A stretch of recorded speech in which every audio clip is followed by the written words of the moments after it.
안녕하세요. 주와 말씀의 교회 매일 묵상입니다. 오늘은 마태복음 11장 1절부터 15절까지 말씀, 크게 낙심될 때라는 그 제목으로 함께 말씀 나누고 또 은혜 나누도록 하겠습니다. 우리가 지난 시간 살펴본 마태복음 10장에서 예수님은 제자들에게 여러 가르침들을 주셨죠. 그들의 사명에 대해서, 또 그 사명을 따라 살 때에 겪게 될 위험에 대해서, 고난에 대해서, 그리고 그럼에도 불구하고 참 참새 한 마리도 아버지 뜻이 아니면 떨어질 수 없고, 그 아버지께서 너희의 머리털 하나하나까지 다 세시는 분이다. 그 아버지께서 너희를 책임지시고 지키실 거다. 라는 그런 확신의 말씀을 제자들에게 주셨습니다. 그리고 이런 모든 가르침을 마치신 후에 예수님은 또 여러 마을을 다니시며 복음을 전하시기 위해서 길을 떠나셨던 거죠. 그런데 그 시기에 세례 요한이 헤롯 왕에 의해 감옥에 갇혀 있었습니다. 우리가 다른 성경을 보면 세례 요한은 헤롯 왕이 자기의 동생의 아내였던 헤로디아를 자신의 아내로 취한 것을 하나님의 선지자로서 비판을 했던 것입니다. 그의 죄를 지적을 했고, 그리고 이것으로 인해서 세례 요한은 감옥에 갇히게 되었던 거죠. 특별히 헤로디아에게 굉장히 미움을 받았습니다. 그런데 세례 요한이 오늘 본문 말씀을 보면 이런 고난을 겪으면서 진짜 자신이 전했던 예수께서 정말 메시아이신지, 이제 하나님께서 보내시는 구원자이신지에 대해 이제 의심이 들게 되었습니다. 근데 이는 놀랍지 않습니까? 세례 요한은 누구였습니까? 복음서 초반에 등장하는 예수님께서 공생애를 시작하시기 전에 광야에 외치는 소리로서 그 그리스도께서 오실 길을 미리 예비하신 그 회개를 선포한 자가 아니었습니까? 근데 이랬던 요한이 고난의 상황 가운데 영적으로 혼란에 빠지고 침체를 겪게 되었던 것입니다. 그래서 세례 요한이 했던 일이 무엇일까요? 자신의 제자들을 예수님께 보내서 예수님이 정말 오실 메시아 구원자이신지를 이제 물어보게 했던 것입니다. 오늘 본문 말씀 2절과 3절 함께 보겠습니다. 요한이 옥에서 그리스도께서 하신 일을 듣고 제자들을 보내어 예수께 여짜오되 오실 그이가 당신이오니까 우리가 다른 일을 기다리오리까. 이렇게 세례 요한은 예수님이 정말 메시아이신지 아니면 내가 다른 메시아를 고대해야 되는지를 여쭤보라. 이렇게 제자들을 보냈던 것입니다. 여기에서 우리가 생각할 수 있는 한 가지 사실이 있습니다. 그것이 무엇일까요? 우리는 세례 요한처럼 이 땅에서 사명을 따라 살다가 예상치 못한 고난을 겪을 때 얼마든지 영적인 침체에 빠질 수가 있다는 것이죠. 우리는 그런 시기에 어떤 생각을 하고 어떤 말을 합니까? 보통 이런 말을 하지 않습니까? 내가 이렇게 하나님의 뜻대로 최선을 다해 살고 특별히 나에게 주신 사명을 따라서 정말 헌신적인 삶을 살았는데 내가 왜 이런 고난을 겪게 되어야 하나? 나는 왜 이런 어려움을 겪고 있는 것인가? 정말 하나님께서 나를 돌보시는 게 맞기는 한가? 이게 도대체 무엇인가? 라는 생각을 하고 또 어떤 면에서는 불평을 하게 되는 것 같습니다. 그런데 오늘 세례 요한도 이런 영적인 혼란과 침체를 겪는다면 우리는 어떻겠습니까? 우리도 당연히 그런 연약함들을 갖고 있고 또 이런 영적인 침체와 혼란에 빠지게 되는 것은 이제 어떤 면에서 당연하다 할 수가 있는 거죠. 그렇다면 예수님은 이런 세례 요한에게 어떤 답을 주셨을까요? 4절부터 6절 우리 함께 보겠습니다. 예수께서 대답하여 이르시되 너희가 가서 듣고 보는 것을 요한에게 알리되 맹인이 보며 못 걷는 사람이 걸으며 나병 환자가 깨끗함을 받으며 못 듣는 자가 들으며 죽은 자가 살아나며 가난한 자에게 복음이 전파된다 하라. 누구든지 나로 말미암아 실족하지 아니하는 자는 복이 있도다 하시니라. 지금 세례 요한이 실족했다 이렇게 생각하시는 것 같습니다. 그러나 예수님의 답이 무엇이었을까요? 지금 방금 하신 예수님의 말씀은 사실 예수께서 이사야 61장 1절 말씀을 인용해서 말씀하신 것이었습니다. 그리고 이사야 61장 1절 말씀은 사실 하나님께서 먼 훗날 이 땅에 우리의 구원자로서 보내실 그 메시아 그리스도에 대한 그 약속의 말씀이었던 거죠. 이사야의 예언이었는데 이것을 인용하며 세례 요한에게 답을 주셨다는 것은 이제 무슨 의미겠습니까? 바로 예수님 자신이 세례 요한이 그렇게 물어보고 있는 진짜 메시아, 진짜 구세주이심을 세례 요한에게 답으로 말씀해 주셨던 것입니다. 즉 예수님은 이 답을 통해서 세례 요한에게 알려주시고자 하고 그로 하여금 확신케 만드시고자 했던 그 사실이 있었던 거죠. 그것이 무엇일까요? 세례 요한이 예수님의 오실 길을 광야에 외치는 소리로서 예비하고 그렇게 신실하고 충성스럽게 하나님께서 맡겨주신 사명을 따라서 지금까지 살아왔는데 그 모든 것들이 결코 헛되지 않다.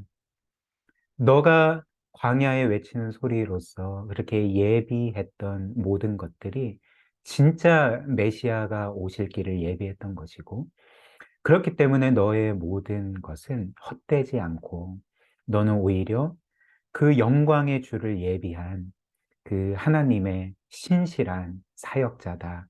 그 이런 것들을 다시 한번 세례 요한에게 확신시켜 주셨던 것입니다. 그래서 이 답을 들은 세례 요한은 이후에 어떻게 됐을까요? 세례 요한은 불행하게도 헤롯 왕에 의해 참수형을 당하고 순교하게 됩니다.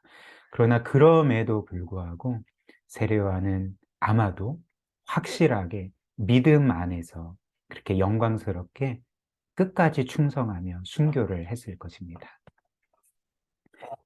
이 말씀 우리의 삶 가운데 한번 적용을 해볼까요? 말씀드린 것처럼 우리 또한 주님께서 주신 사명을 따라 살면서 때로는 예상하지 못하는 어려움을 겪고 고난을 겪게 됩니다. 그때 우리는 크게 낙심하고 또 영적인 혼란과 침체에 빠지게 된다는 거죠. 그래서 그때 우리는 주님은 나를 돌보시지 않은 게 확실한 것 같아. 나는 주님을 위해 이렇게 헌신적으로 살아가는데 주님은 어떻게 나를 이렇게 방치하실 수가 있어? 라고 말할 수도 있지 않겠습니까? 그러나 이런 시기에 우리가 해야 될 일이 있다는 거죠. 그것이 무엇일까요? 그 일은 우리가 섬기고 있는 주님께서 어떤 분이신지를 기억하는 일입니다. 우리 주님은 어떤 분이실까요? 우리가 섬기는 그 주님은 사실 우주 만물의 창조주이시자 우리의 창조주이신 거죠. 그리고 모든 것들의 진정한 주인이시고 주권자이시고 그 영광의 왕, 만왕의 왕이 아니십니까?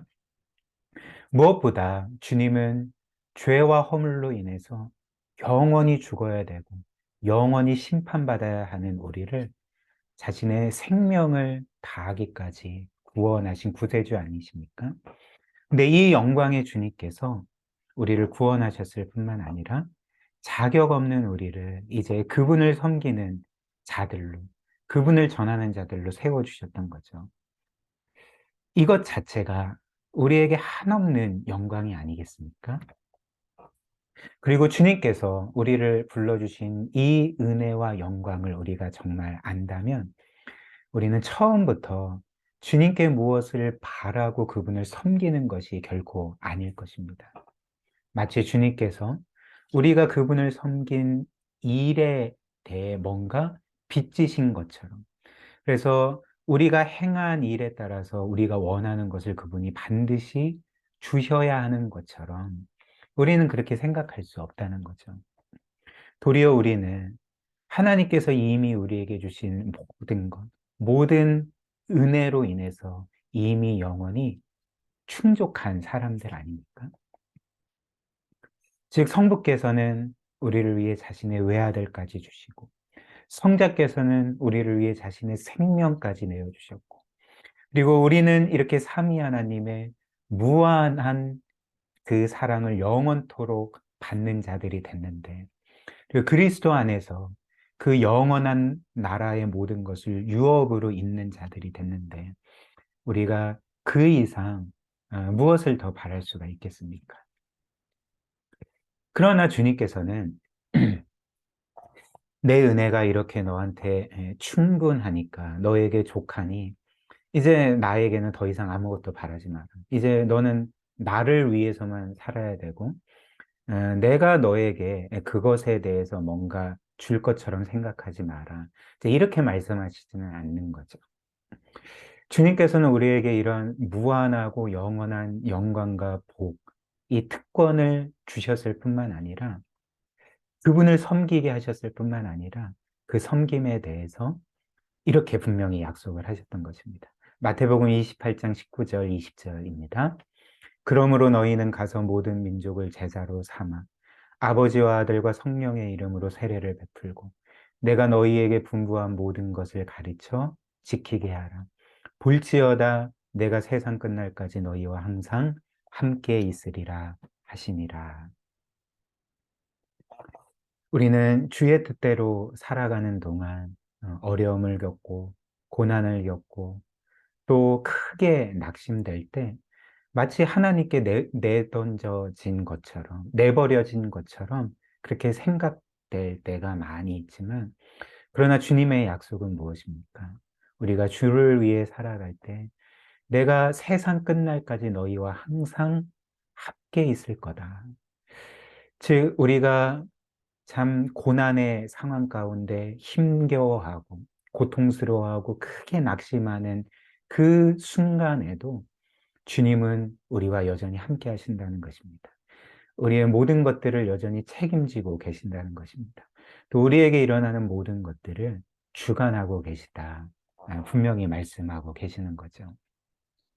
그리고 더 나아가서 주님은 우리의 이런 수고에 대해서 영원한 상급과 영광을 예비하고 계시다.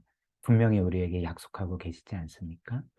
세례요한이 잠시 그 그리스도에 대해서 의심했지만 끝까지 신실하고 충성스럽게 순교의 순간까지 그 주님을 위해 살아간 것에 대해서 하나님은 그 세례요한을 정말 그 무한하고 영원한 영광으로 높여 주시지 않았겠습니까?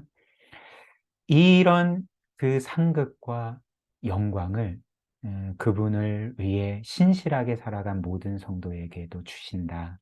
분명히 약속하셨던 거죠.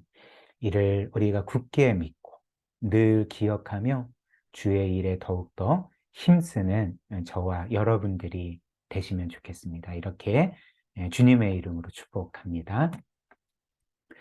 우리 함께 이 말씀 기억하며 기도하면 좋겠는데요. 주를 위해 사는 동안 여러 어려움으로 낙심될 때가 있지만 그럼에도 주님이 약속하신 것처럼 주님은 늘 우리와 함께 하십니다. 우리를 지키십니다. 모든 것들을 통제하고 주관하고 계십니다. 우리를 위해 영원한 상급과 영광을 예비하고 계십니다. 이것을 믿고 늘 힘을 내서 주를 위해 살아갈 수 있도록 그런 은혜 달라고 함께 기도하고요. 세례 요한처럼 또 우리가 종종 겪는 것처럼 이 인생에서 어려움을 겪고 낙심하고 있는 지체들을 또 우리가 돌아보고 그들을 돕는 그런 복된 삶 살아가게 해달라고 우리 함께 기도하도록 하겠습니다.